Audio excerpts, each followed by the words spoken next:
Well, welcome back, everybody. Joining us here for another monthly member spotlight. Joining me today is no one less than my good friend, Daniel Wilson from DBG Technologies. Hello, Dan. How are you going? Good, thanks, Brian. How are you? Fantastic. It's good to see you. And I've been really looking forward to this specific live stream because, mate, you and I have known each other for a long time. In fact, we met each other at a networking function 13 years ago, very soon after I arrived to Adelaide. And you've since then been at my wedding. We've been away on holidays together and retreats and whatnot. And, it's really good to be able to share your story now with the community in the success community. No, definitely. Yeah, it's 13 years has gone pretty fast, actually. I was trying to figure out how long it was, but that has definitely gone quick. Exactly. Now, tell us a little bit more, first of all, who are you on a personal level? Tell a bit more about your family and stuff. Yeah, definitely. So I'm married with 2 kids. So my wife, Katrina, and I have been together since we were 16, which is a few years now. And we've got 2 kids, Elia and Grace. Elia is 16 and Grace is 13, which is good. So they're both year 10 and year 8. And yes, the 2 girls, and family life's good. Try to do as much with the family as we can. As usual, I'm the chauffeur driver for the kids to the dance and sports and schools and everything else. But I wouldn't have it any other way. It's good. That's it. And mate, I love how you have been together already with her for since you're age 16, and now we're in our 40s. Yeah, so it's 27 years this year. Is that right? Yeah. Hey, two thumbs up for you guys. Really, it's great to see that you guys have stayed together happily, over all the challenge that sometimes entrepreneurial life throws our way. And I mean, it's a life that we choose, and then there's a lot that comes with it, doesn't it? There's definitely a lot that comes with it. So basically, now that we had a chat about, personal life, tell us a little bit more about how DBG came alive and what it means, because it's an acronym for something that I absolutely love. Yeah, so DBG started back in March 2001 while I was actually still at university. And DBG actually stands for Damn Bloody Good, which was my essentially my PlayStation name or my computer name when we used to do gaming and stuff like that. And then it's evolved a lot over the years. The initial focus at uni was just about how to make some money and get some experience, and pretty much did all sorts of stuff, anything that paid us money, really. And then it sort of evolved over time to really, I guess, where we're up to now, where we focus on e-commerce and software integration, and have a good set of core customers that we work with regularly. So it's definitely 22 and a bit years now. So it's definitely changed and evolved. Like, the internet was really early on then. It's wasn't, you can't do anything like you can now, that's for sure. Yeah. We recently celebrated your 2 decades in business. I mean, recently, let's say 2 years back. Yeah. Party, lots of people, lots of drinks at the wine center, which was great. You've obviously have, figured things out, had a go at things, started already from early uni years, trying to do everything for everyone, which I can easily relate to because that's how I started too. And then actually finding your way to now really specialize in high-end e-commerce websites. So it's basically, just let's walk through that. What does it exactly mean, and what sort of clients do you work with these days? We work in both the B2C, like business to consumer, and the business to business type websites. A lot of them are e-commerce, where you can take payments and so forth, and then also integrate with some sort of back-end system, like ERP, accounting type system or POS system. We specialize more in the complex sort of setups, and where they've got multiple locations, complex integration requirements. And a lot of our B2B customers, for instance, aren't necessarily just like e-commerce where you log on to purchase products. There's actually a lot more software development that goes into it. We build systems around other systems, and kind of look at how we streamline their entire business try to not just be, oh, here's a website or here's an online store. We look at how we can help them solve other problems and help them grow as well. That's right. I think back in the early days, you would have done just what I call business card type websites. Yeah. Since then, you moved away from that and you refer people for that sort of work to other providers. For you guys, it's more high end. Like you say, it's like the whole back end, the whole infrastructure, the whole processes, integrations and the like. So you work with like decent sized businesses transacting millions of dollars, Yeah. in revenue, right? Yeah. And so we're lucky to be able to pick and choose the customers that we want to work with as well. So every year we only take on 1 or 2 new customers because it is such a big amount of work initially to get them going and then work with them ongoing as well. And so if we try to do too much work, it ends up diluting it for everyone. But we know exactly who our ideal customer is and then knowing how to get them as well if we need to. But we have such good existing customers that we do a lot of work for them. They'll buy out another company. So we end up, they'll sort of come under that banner. We do a lot of global work as well with a few global providers where we start working with we always end up doing the New Zealand parts and then we sometimes work with the Canadian part, the US, Europe, all different parts and building out solutions, which is good. The niche, we've managed to narrow it down quite finely and then make sure that we do add really good value to those customers. DBG is a team of experts in this field and, give us an idea of the size of your team. I think there's about 11 of us, 11 or 12 at the moment. We sort of got a couple more that we'll take on shortly. But like everyone's struggling a little bit to find, the right people. So we're not in any rush to grow in terms of people. It's more about getting the right people on board. Interestingly enough, still have our first ever employee, Kim Brakey, working for us. So he started back in 2004 and he's a senior developer and he's been around for the whole journey as well. And then Giddy is our second longest. He's been with us for probably 13 years now. Wow. Which is good. So sort of when when people do start, they tend to stay around for a while, which is great because then we can really build up their knowledge, but also build moving forward on the knowledge that they have and looking at how we innovate and having that continuity, I guess, of people as well is key. That's great. And I will say kudos to you as a leader. I've been observing you at least for 13 years now already, like as a leader, how you go with your team, how you go with your clients, how you've gone about doing business. And you're very respected, highly regarded. And I can tell that your team loves you because of the person you are and how you treat them. So kudos for you for that. One thing I'd like to circle back on is obviously 22 years now on your entrepreneurial journey. It hasn't always been rosy. Yeah, there's a lot of ups and downs and just like everything really. But you tend to learn more from your mistakes and challenges than you do from your successes. So definitely over the years I've had a lot of different challenges. I've had a lot of different business partners in DBG as well as in other related companies that we've created over the years. So that we've created different parts together, and and then they've moved on, and I've probably sort of been the one that's continued on the whole journey. We used to have an online marketing company as well, and did a lot more of the brochure sites, like you said, as well as e-commerce. And we had a much bigger team, probably about 20 people across it, and we were growing fairly rapidly.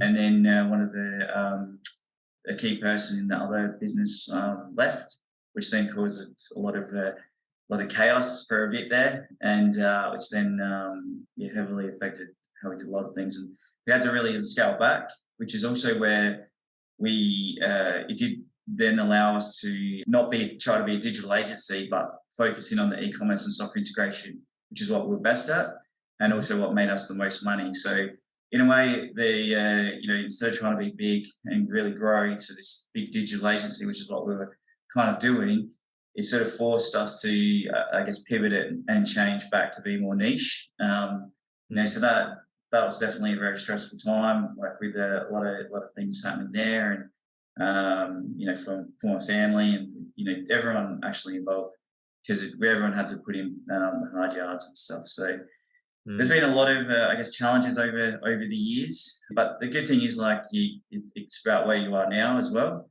So if I look back at all different challenges I've had over the years, it's more about what I learned from those challenges and then how I do stuff now, rather than, I guess, dwelling on them. If that makes sense. Yeah. Absolutely. Kudos again for being persistent and doing what you had to do along the way to pivot and find a way to come out on the other side, which you have now. I think a lot of people that will be watching this either live or later on in the replay, especially the entrepreneurs, will know exactly what it means to be an entrepreneur. I mean, the early stages is always the honeymoon days and whatever, and it's all exciting and rosy and whatever. But then like as you scale and grow, the going gets tough. There was one particular moment where it got really tough for you, your family, your workers and the likes. Could you expand a little bit on that? Yeah, it wasn't fun. So we had grown, and then a business partner did leave.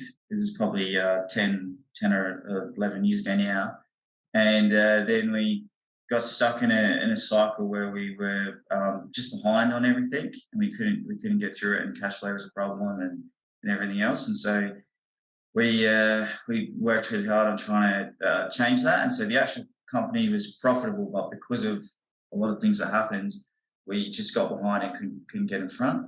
And so, which did actually, unfortunately, I lost my house as well. So the banks repossessed the house, and that was definitely a hard time for the family and stuff. So we have been together since we were 16, but there was definitely a period of time there that's was very, very rocky. So, which is fair enough. I lost Katrina's trust as well from it, and hurt her a lot by, I guess, endangering our health. Definitely something that I don't do now and never do again. Another one of the many things I've learned about doing it the wrong way. From there, got on a couple of other business partners, and it was 3 in fact, and sort of consolidate some of the other companies I had. And I actually sold off the business, and had to go through like a liquidation of the trust that I had and a few other things. It was a pretty sort of horrible situation for a few years, and had to go through it. And I had a few challenges with the ATO, and which I eventually sorted out. Like everyone, but sort of got through that. One thing I was working out is to decide what I wanted to do as well. So because I had sort of sold it off and didn't technically own it, even though I was still working in it, because I wanted to do the right thing by our customers and by our partners and by our employees and by everything else. I sort of did look at a few different other areas to go into and what I'd enjoy. But then I actually quite enjoy the e-commerce and software integration and working with the customers. And then a couple of the business partners had to actually pull out of the company because of the personal reasons, funnily enough. And so that gave me, I guess, the opportunity to buy back into it. So it was July 2019 when I took it back. So it was actually November 2015 when I sold it, and July 2019 when I took it back. And then COVID hit, which was a funny thing as well. So I've never really shirked a challenge. And initially, in March 2020, when everything sort of stopped, it was a bit of an unknown. And then obviously the government came in with job keeper and a few other things, and pretty much saved a lot of businesses, I'd say. But then what happened with us is we got much busier. So it was the opposite for us. After the initial shock of everyone stopped project, trying to work it out, everyone realised that they had a lot more time and then needed to do a lot more work. And the e-commerce industry essentially grew 3 years in 6 weeks. But yeah, so we've gone through definitely a few challenges over that period of time. This is really inspiring. I'm almost, I've almost got my tears in my eyes now, Dan, because like I said, we've known each other for a long time. I only found out quite late in the piece, what was going on back in the days. But now having seen you emerge on the other side and having done what you had to do and clean up and, do right by clients, team, ATO, all of that, really, really tremendous kudos. I think a lot of people would have just walked away from it and just let all the other people try to sort out their mess. You're not. You were basically there and to say, you know what, I'm going to get this right. You did what you had to do and you emerged on the other side. And by the way, I'm so also glad to hear that you have now your own house again. Yes, yeah. You're still together with Katrina. You found more balance now. I think that's fair to say. You're back on a really good trajectory. You're making good money. You're specializing in what you're doing. Your niche. You're bespoke. You're the go-to person and business really for what you do in Australia. Yeah. That's good. Thanks. Yeah, there was a lot of people that helped me through it as well. Probably you found out late. It wasn't because I was hiding it. I just was trying to push through it and just do the next right thing. Like it was a horrible situation. There was always things that weren't going to play out how I wanted. But you're right about the work-life balance. Like one of the things that I learned during that time is I worked a lot of hours, and I thought I was doing it to help my family, but really I was hurting my family by not being around, by working so much hours. That was definitely one of the things I did afterwards, is reduce the work that I did and really have that good life balance. And I really try to encourage the team to do the same thing as well. So anytime there's your sports day, you got to go to sports days and see your kids run around, especially when they're younger, and you just make up the time a bit later, or you have annual leave, or all those sorts of things. Like we, as a team, that's a key aspect of it, is to have that work-life balance. If we could summarize briefly your top 3 learning lessons from an entrepreneur for your personal life, what would be the top 3 things? I think the first one is you have to put your family first. Mm-hmm. So that was the thing I did. I thought it was, but I was doing it wrong. And so, you got to, is this the right thing for your family? For me, that is. Second thing is who you surround yourself with. So I do surround myself with really good people, like not just the team that we've got here, but also like yourself and contacts that I know and people I catch up with. And most of my friends are business owners or leaders in their field. Probably the third is really the work-life balance thing. Not just work. You got to have a bit of fun, like you go on holidays, have time down, play footy, play sport, or do what you enjoy. You're always going to have a long list of things to do. You're never, ever going to get through the list. So,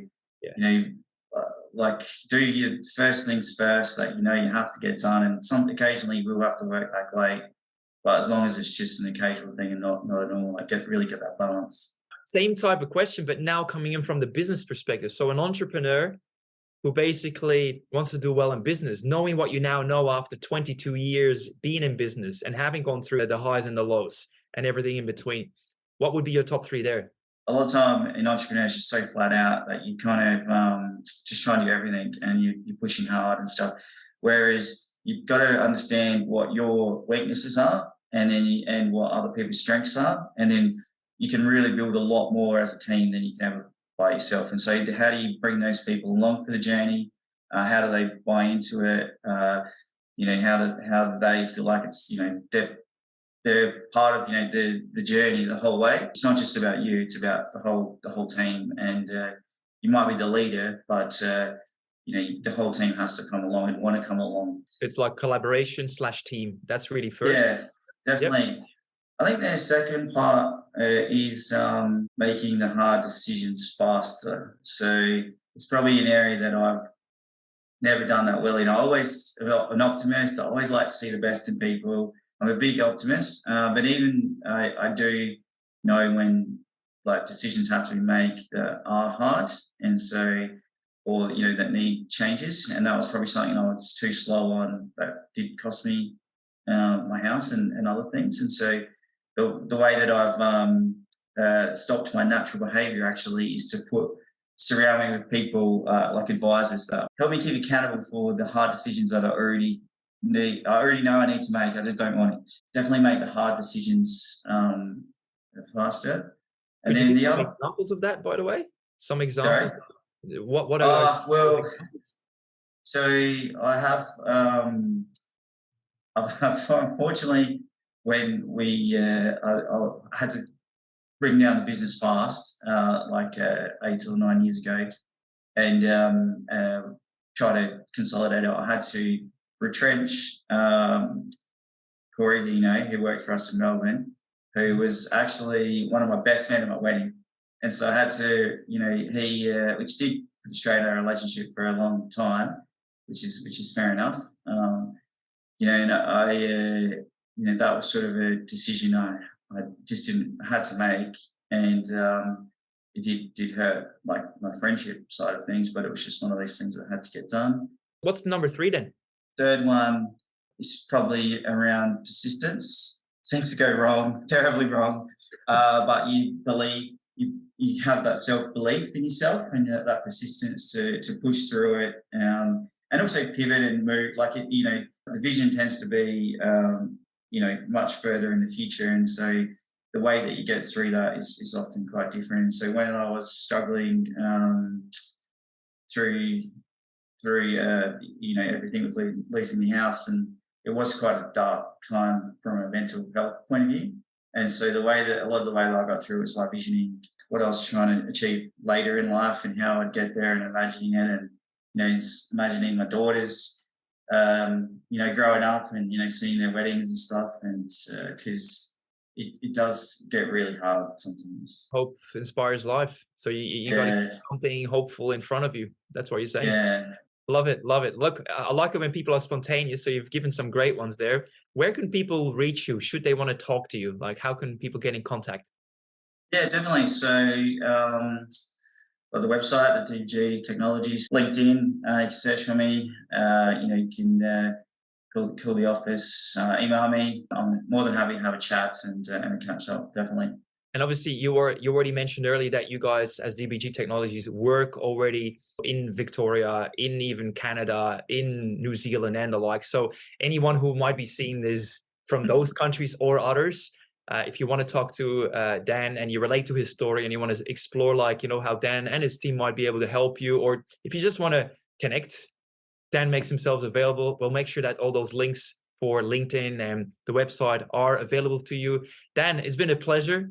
Thank you again for being such a good soul in sharing your story. And I very much look forward to catching up again in the flesh for a nice beer. That's good. Thanks, Brian.